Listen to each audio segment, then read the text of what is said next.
Hey guys, I'm Booka. I'm out here fishing for bait. I have about 20 traps soaking, getting some bait for Hubbard's Marina. We're going into amberjack season, so we're trying to get some bigger bait, some grunts and some bigger pinfish. I have my traps offshore right now in about 18 feet of water on some shell bottom. Shell bottom's really good for grunts. I haven't fished this area in a while, so hopefully we're able to pick up some baits over here. Alright, I'm about to pull this pinfish trap. I wanted to show you one thing that's important.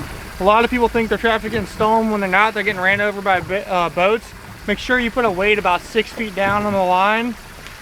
I'm out here fishing about 15 feet of water to 18 feet of water on some shell bottom, and that's where the grunts like to hang out. I don't get as many baits as I do fishing my pinfish areas, but as you can see, a lot of grunts in there. So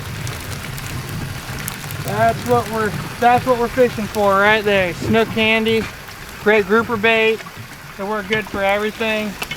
One thing that's really important is leaving your traps overnight. If you're going to set them the day before, do not overbait them, because if you put too much bait in there, I'm using these thread fins. If you put too much bait in there, they'll end up sitting there at night and getting eaten by crabs, and the crabs will get in there and start eating everything else. So I usually put about 6 thread fins in each trap. So, get back in the water, back soaking and working. So obviously these traps make it a lot easier when you're planning on going out grouper fishing. I don't know how many times I've sat there sabiking for the first hour of the day. You could get out the day before, throw your trap in the water, pull it in, usually full of bait, and at least enough bait to get you started.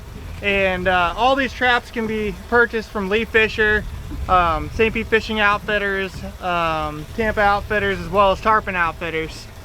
And you can also buy all the materials if you want to make your own traps. I do a lot of making my own traps. You can buy all the materials from Lee Fisher as well. They have all the commercial materials you'd ever want.